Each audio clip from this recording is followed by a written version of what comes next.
সকাল সকাল খাবার দাবার খেয়ে আমি আর আমার শাশুড়ি আম্মা মাছ কাটতে বসে গেলাম। তো গাইস, এই মাছগুলো আসলে 2 দিন আগে এনেছিল, কিন্তু 2 দিন আগে মাছগুলা কাটা হয় নাই, কারণ তখন প্রচুর পরিমাণে ব্যস্ত ছিলাম। তখন কিন্তু মাছগুলা তাজা ছিল, নড়াচড়া করতেছিল। বাট এখন মাছগুলা ফ্রিজে রাখার কারণে এখন মাছগুলা জমে গেছে। যাই হোক, সেটা কোনো বড় কথা নয়। বড় কথা হচ্ছে, আপনার যদি আমার ভিডিওটি ভালো লাগে তাহলে অবশ্যই চ্যানেলটিকে সাবস্ক্রাইব করে দিবেন এবং পাশে থাকা বেল আইকনটি বাজিয়ে অলে ক্লিক করে দিবেন। এরপর আসি হচ্ছে আমার শাশুড়ি আম্মার কথায়। আমার শাশুড়ি আম্মা বলতেছে যে ওই দিন মাছগুলা যদি সাথে সাথে কাইটটা ফেলতাম তাহলে মাছগুলা জেতা জেতা তাজা তাজা কাটতে পারতাম। এখন মাছগুলা মইরা গেছে, মাছগুলা নরম হয়ে গেছে। তো আমি আমার শাশুড়ি আম্মারে জিজ্ঞাসা করলাম, আচ্ছা আম্মাজান, মাছগুলা আইনা ফ্রিজে রাখছেন, এখন আপনি মাছগুলার কাছ থেকে কি আশা করেন? যে এখনও মাছগুলা নড়াচড়া করবো, তাজা থাকবো? ফ্রিজে রাখলে তো মাছ নরম হবেই বা বরফ হয়ে যাবে, অথবা মাছগুলা এখন তো মারা যাবেই। যাই হোক, সেটা নিয়ে আফসোসের শেষ নেই। প্রচুর পরিমাণে আফসোস করলো। বাট কি আর করার, এত দামের মাছ, সেগুলা সাথে সাথে আইনা কোটার সময় পাই নাই দেখা কাটতে পারি নাই। বাট এখন কাইটা ভালো মতো ধুইয়া ফ্রেশ করে তারপর ফ্রিজে রাখতে হবে। তো এখানে আবার একটা দুঃখজনক বিষয় ঘটেছে, সেটা হচ্ছে যে মাছগুলা যখন বালতিতে ভিজিয়ে রাখছিল, বালতির পানি চেঞ্জ করার সময় মাছগুলা যখন আমি বলে নামাইতে গেছি, তখন আবার আমার হাতের ভিতরে কাঁটা লাগিয়ে গেছে। কাঁটা একটা ঢুকে গেছে হাতের আঙ্গুলের ভিতরে, দেন অনেক ব্যথা পাইছিলাম। তো মনে মনে আমি ভাবতেছিলাম যে মানুষের তাজা মাছ, জেতা মাছ যখন লাফালাফি করে তখন হাতের ভিতরে গিয়ে কাঁটা ঢুকে, কিন্তু আমার মরা মাছের কাঁটাই হাতের ভিতরে ঢুকে গেছে। আমি হচ্ছে এরকম কামিলে, আসলে আমি কোনো কাজ ঠিকঠাক মতো করতে পারি না। যে কাজই করি না কেন, সব কাজে উল্টাপাল্টা করি, ভুলভাল করি। সেজন্য সারাদিন আমার কাজের ভুলের কোনো শেষ নাই। আসলে যারা কাজ একটু বেশি করে তাদের কাজের ভুল একটু বেশি হয়, এটা খুবই স্বাভাবিক। এদিকে আমি আবার আমার মোবাইল সাইলেন্ট করে মাছ করতে বসছি। আমার হাজব্যান্ড আবার বাজারে গেছে, সে বাজার করতে গেছে। বাজারে গিয়ে একবার না একবার আমারে কোনো না কোনো কারণে কল দেয়।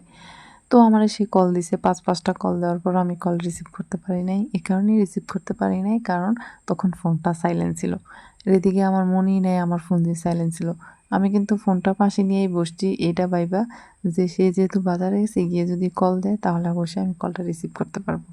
অথচ আমার ফোন সাইলেন্ট করার কারণে আমি আর ফোন রিসিভ করতে পারি নাই। এরপর যখন মাছ কোটা শেষ হইলো, তখন হাত দিয়ে তারে কল দিলাম। সে কল বারবার কেটে দিল। রাগ করলো আমার সাথে যে আমি কেন কলটা রিসিভ করতে পারি নাই সাথে সাথে। তো আর কি, পরবর্তীতে আবার কল দিছিল।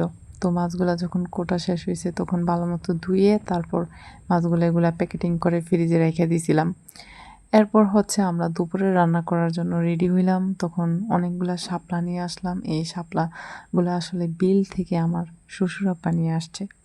আসলে প্রথম একদিন বাজার থেকে কিনে আনছে। কিনে আনার পর মনে পড়লো যে আরে আমাদের বিলেও তো শাপলা আছে, তাহলে আমরা কেন কিনা খাবো, যেখানে আমরা নিজেরা তুইলা এনে খাইতে পারি। তো তো সকাল সকাল আমার হাজব্যান্ডকে বলছিল যে শাপলা তুলে আনার কথা, কোন ক্ষেতের ভিতরে পাওয়া যায় ওইটা, ওই ক্ষেতের ঠিকানাটা দিছিল। কিন্তু সকালবেলা আমার জামাই আরামসে ঘুমাইছিল, সে ঘুম থেকে উঠেও নেই আর শাপলা মানে নেই। তারপর আমার শ্বশুরই গিয়ে নিয়ে আসছিল। দেন আমি আর আমার শাশুড়ি আম্মা আবারও শাপলা করতে বসে গেলাম। তো বসে থাকতে থাকতে কোমরের অবস্থা খুবই খারাপ হয়ে গেছে। খারাপ হওয়াটাও খুব স্বাভাবিক। প্রথমে তো মাছ কোটে আসলাম, তারপর আবার এখন শাপলা করতে বসছি। এরপর আবার রান্নাবাড়া করা বাকি আছে। সকালে একচুট রান্নাবাড়া করে খাওয়া দাওয়া হয়ে গেছে। তো এইভাবে আসলে সকাল থেকে সন্ধ্যা পর্যন্ত রান্নাবাড়া করতেই অনেকটা টাইম নষ্ট হয়ে যায়। কিছু করার নাই, রান্নার জোগাড় যন্ত্র তো করতেই হয়। শাপলা কুটছি, তারপর আবার অনেকগুলা কলমি শাক আনছে, সেগুলা কুইটা সুন্দর করে কুইচা ধুয়ে টুয়ে নিয়েছিলাম। পেঁয়াজ রসুন কোটাকাটি করা লাগে, এগুলো সব কুইটা কেটে বাইটটা করে রেডি করে আমি রান্নাঘরে নিয়ে দিয়ে আসি। দেন আমার শাশুড়ি আমার রান্নাবাড়া করে। তো আমার ছোট যা আছে, ও আসলে বিয়ে খাওয়ার জন্য ওর ওর বাবার বাড়িতে চলে গেছে, এখনও আসে নাই। ও আসলে কাজ আর একটু কমবে, তখন ও রান্নাবাড়া করবে।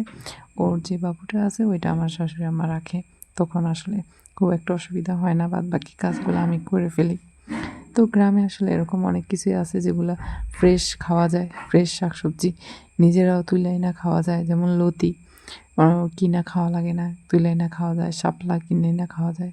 দেন গাছের খালা বেগুন আছে, টমেটো আছে, কামরাঙা মরিচ আছে, এসব অনেক কিছুই আছে। দেশের মুরগি, হাঁস, কবুতর, এগুলো আসলে লালন পালন করলে নিজেদের ইচ্ছে মতো যখন খুশি তখন আসলে খাওয়া যায়, কিনতে হয় না। এটার একটা সুবিধা আছে। তবে আবার এগুলোর জন্য অনেক পরিশ্রমও করতে হয়, এগুলার খাবার টাবার দিতে হয়, খেয়াল রাখতে হয়।